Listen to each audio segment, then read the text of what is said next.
Alright, we're live again from Moscow, Bilyeva. So I start outside of ProTools because I wanted to discuss. So because I do find a value in.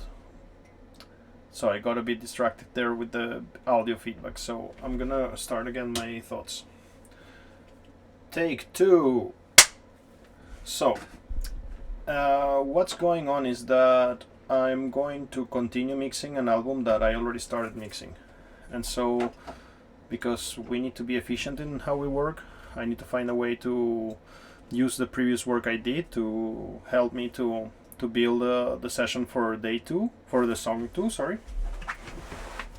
And so, I'm going to use, today is going to be mostly like a import session data / setting up a mix for song number 2 of a record that you already started. So I wanted to start from the very beginning, like in creating the project, because I wanted to discuss the sample rate and the bit depth of the project. I'm still happy to work in 24-bit when I'm mixing and mastering in 32. The sample rate, I put it in 88, even though the project was done in 48. And the reason for that is because I'm using the Neve, and I do see a value. Remember, I'm recording the output of my analog mixer, so I do see the value in recording that mix in 88, and then downsample everything to 44.1, etc.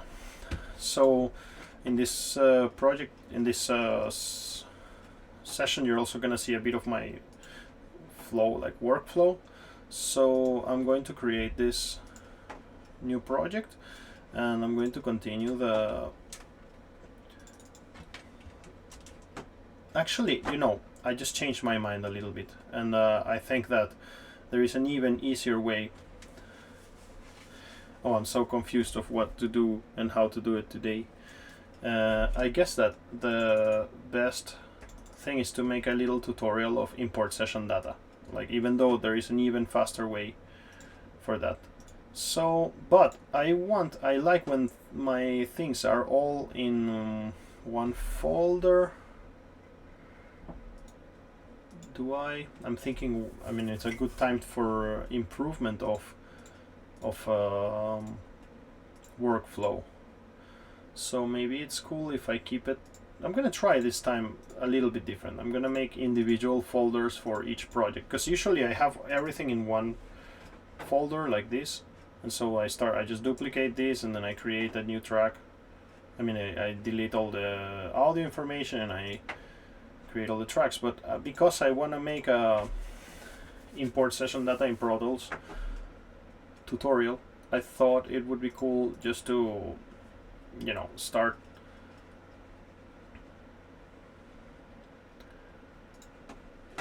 from absolute scratch. So here we go.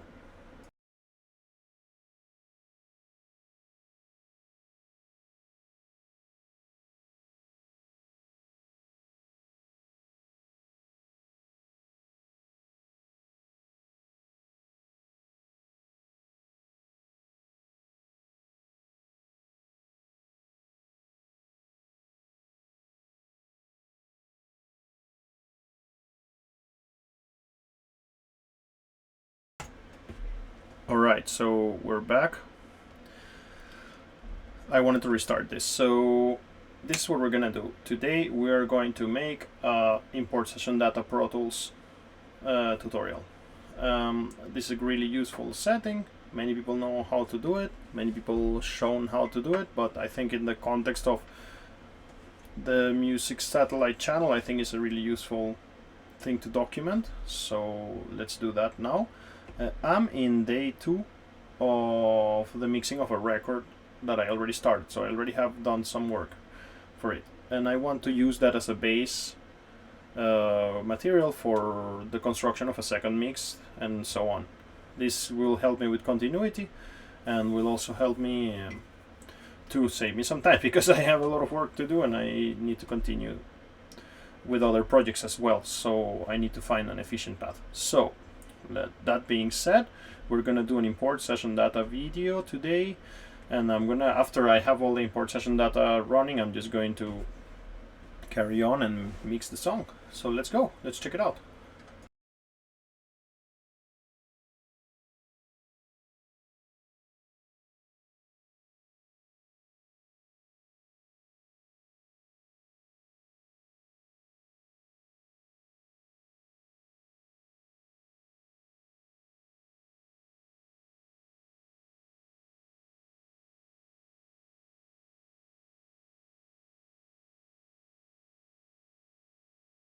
Okay, so a quick note.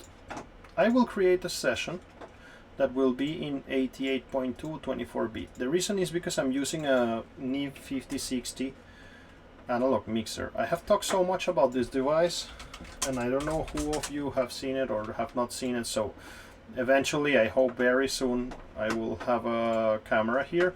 So this is kind of how my console looks. Not kind of, this is exactly how it looks.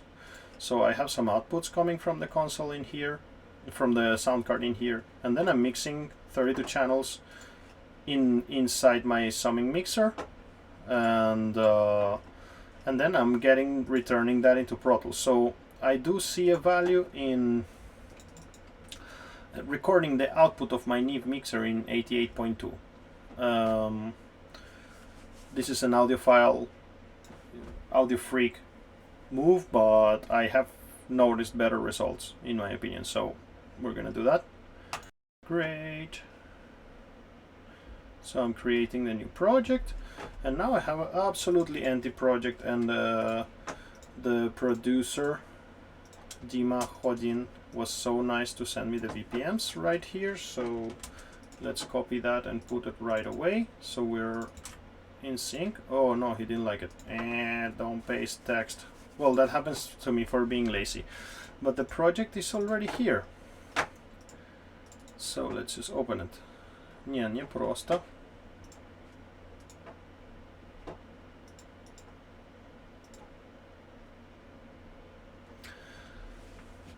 So I wish I could have some elevator music or something I can play when the boring moments are happening.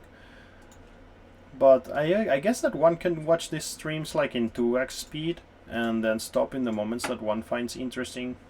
Or maybe one can just not watch these streams at all. I have no idea if this will be of any use in the future, but considering that we have this technology, I think that it's important to share this information to see if anybody finds it useful. So we're in 76 BPM. Great. And so now I'm going to go here, import session data. Awesome. And I'm going to find my project, which is here, SLADKO. The previous song I did was called Prosta. And so let's take all the things I did all the way down to here. And actually, you know what?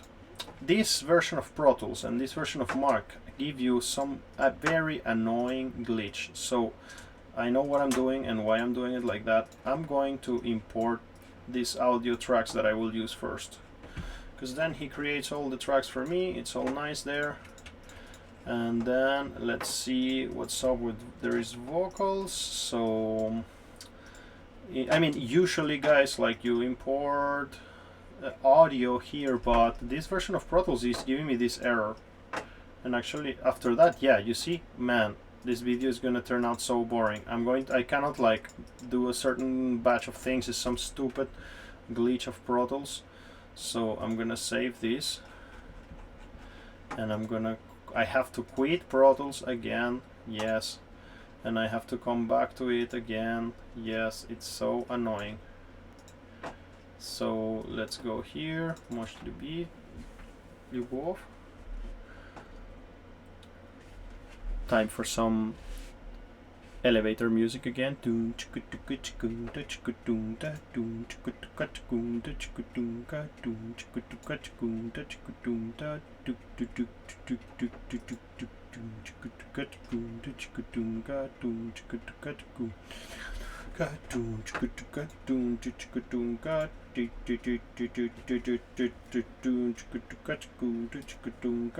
Okay, we're back.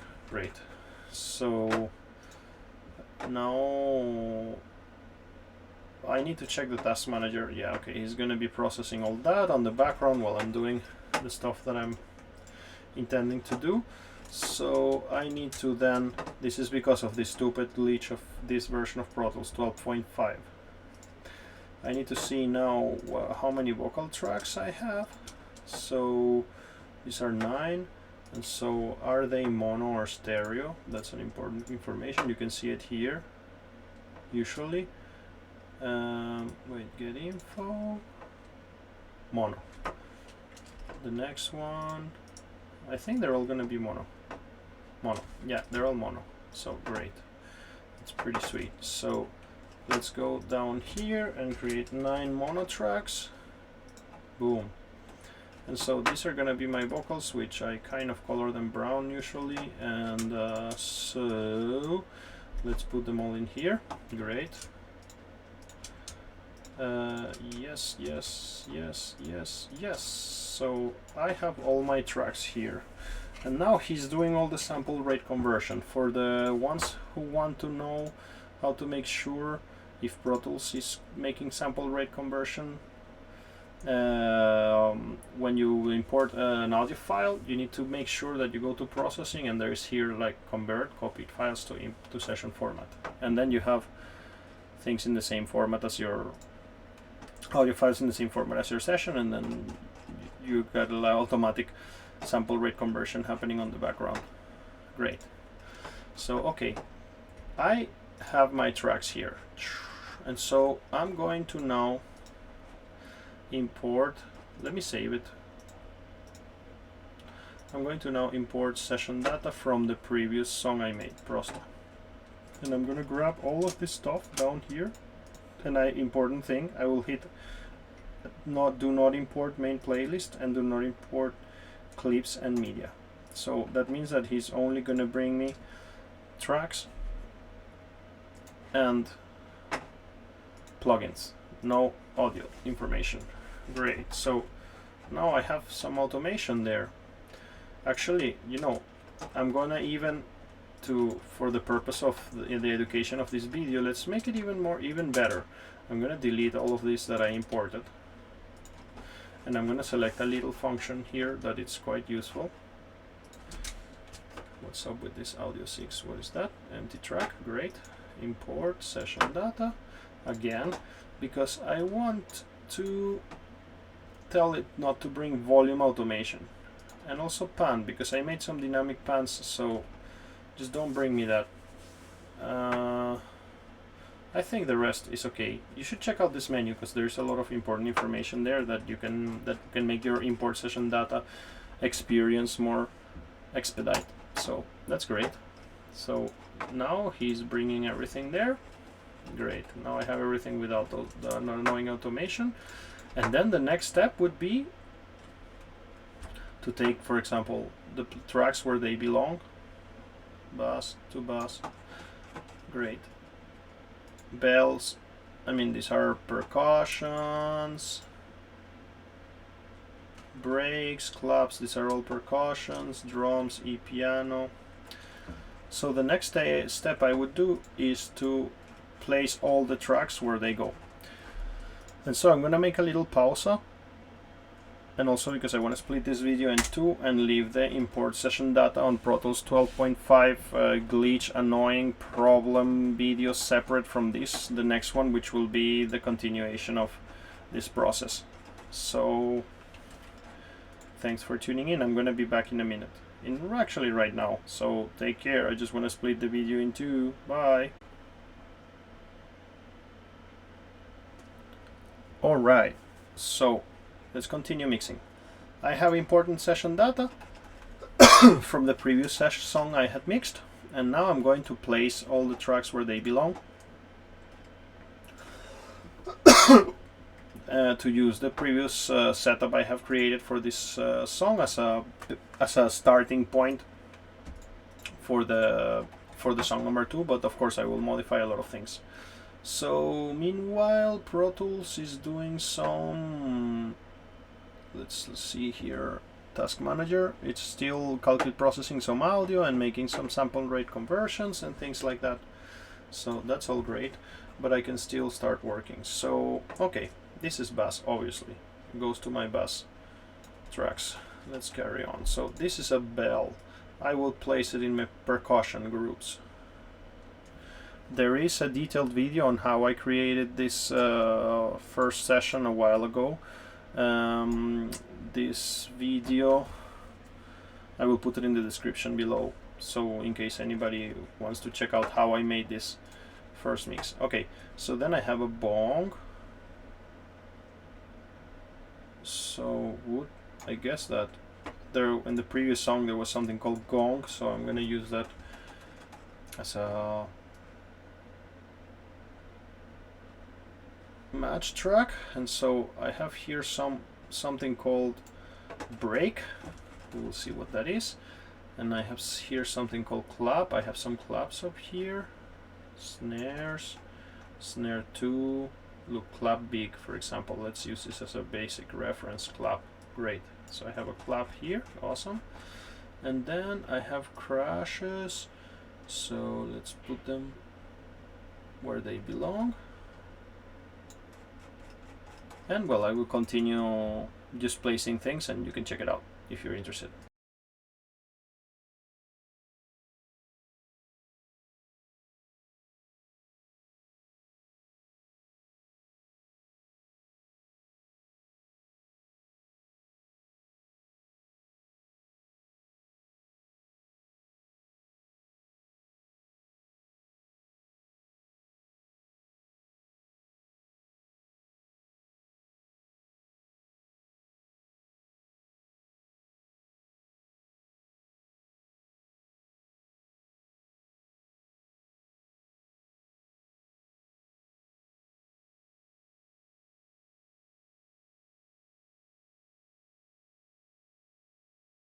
As you see, the producer Dima called this track ePiano 2, so I guess it makes sense to use the ePiano from previous session as a reference, and I'm gonna duplicate that track then.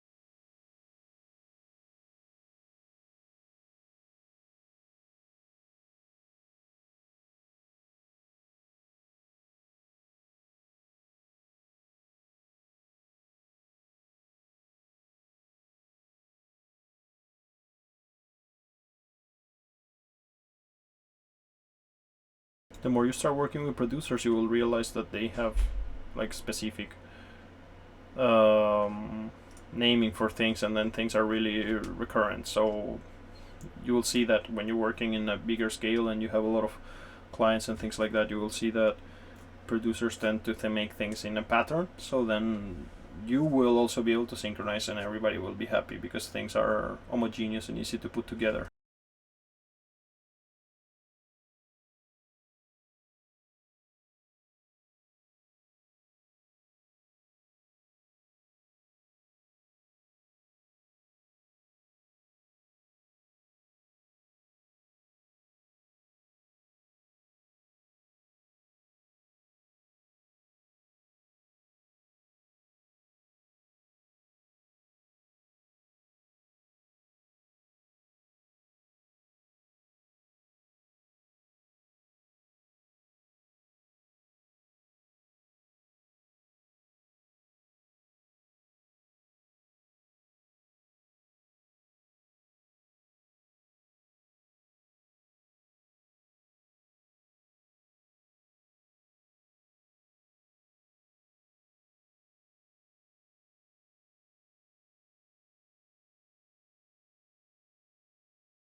So I don't know, maybe there are a couple of things that I could discuss right now. One of the things is like, well, you may be wondering, you know, but each song is individual, and you're like kind of applying a template to it. Like, how does it works in terms of the individuality of the song? This is I don't like to have like general templates that I use for all my mixes in general overall, but I found it wise to kind of have templates that are adapted to each project. So this is a template from this project, and I will restart all the plugins. Not will, I mean, sometimes there are some things that is like, man, the same producer made it, so there are similar characteristics there, and you can exploit that in your favor to make your life easier. Alright, so I didn't used to have a piano track, so this would be the first song that has a piano track.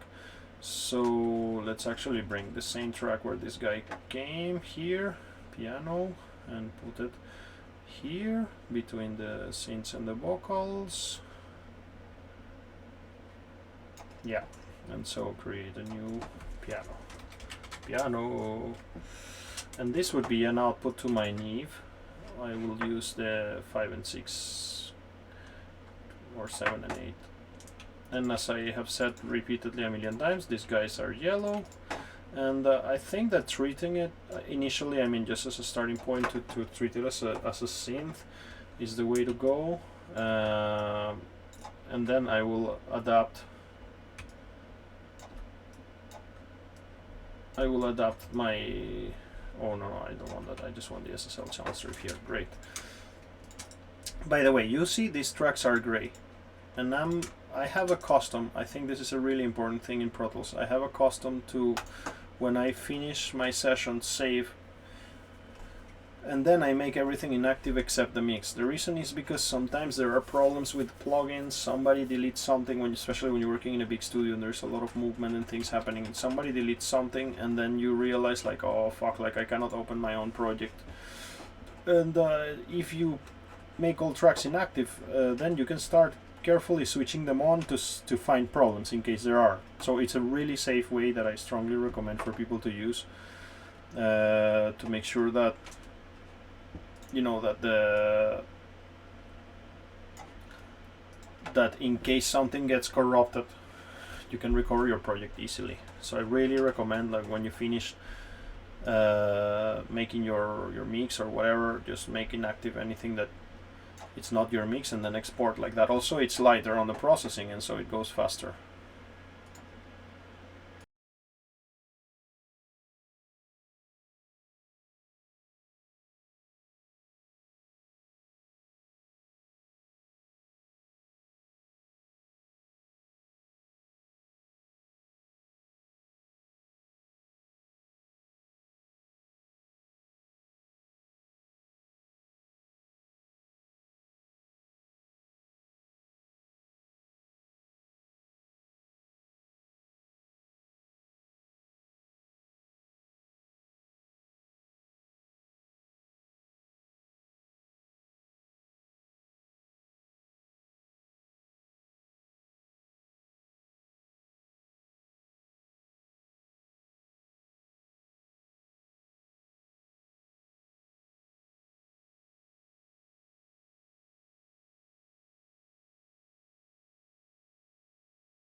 I created an effects bus because I realized that there are several effects tracks that the producer sent me, so let's drop this guy there. That's all great.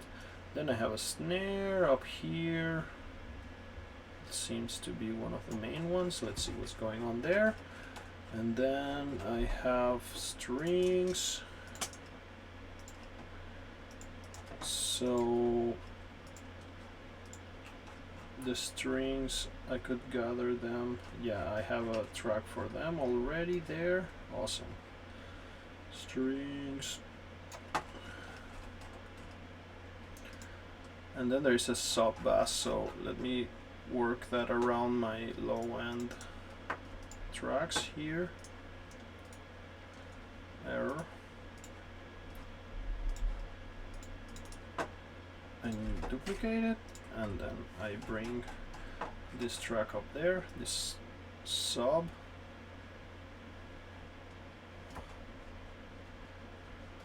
Yeah, let's rename it right away, sub.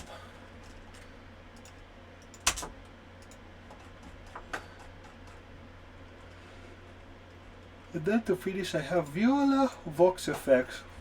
I had a group called Vox Effects before, so let's use it. Vox Effects and Vox Effects 2. Let's use it as well. Great. And then there is this wood perk. I remember in the previous song there was a track called like that in my percussion section, wood. So let's use it. These are all duplicates of the same guy. So yeah, wood. Perk, yes. Go up. Great. Wood perk. And Viola. Is there something there? Yes, there is. Okay, so let's delete all the things I don't need. And let's use. It seems like I can use this piano boss. Well, let's treat the viola separately. That's gonna be better. So take this viola thing here and drop it here under the piano, and it will become a yellow one because it will be an output straight, because I have nothing else to make a group from. So that's all great. And so we reach the vocals. So lead vox is here. Let's organize them right away. There's this octave.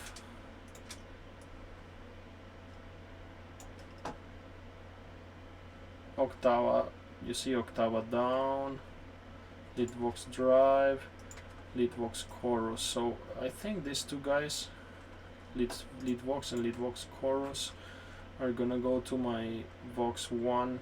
They are the ones who are gonna go to my vox 1. That's my main focus vocals group here. I had created it before. And then I have octaves. These guys will go. Let me see which singer it is. Aha, it's Dima. I know him. Yep. So this is all Dima. Okay.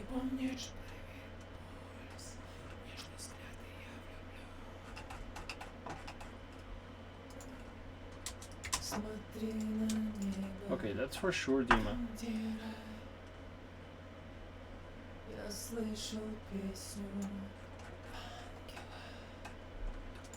Yeah, Shopots. In Russian this means whispers. So I got the whispers, something like down here. And then I have some more. Is this? Yes, that's Dima. So I'm separating the two singers. So each one of them has their own different set of processing. And that's it. I have already transferred one project to another, and I'm ready to make all the tracks active now. So that's great. I delete this, and now I take all my tracks that I have just created and I make them active. We wait a second, and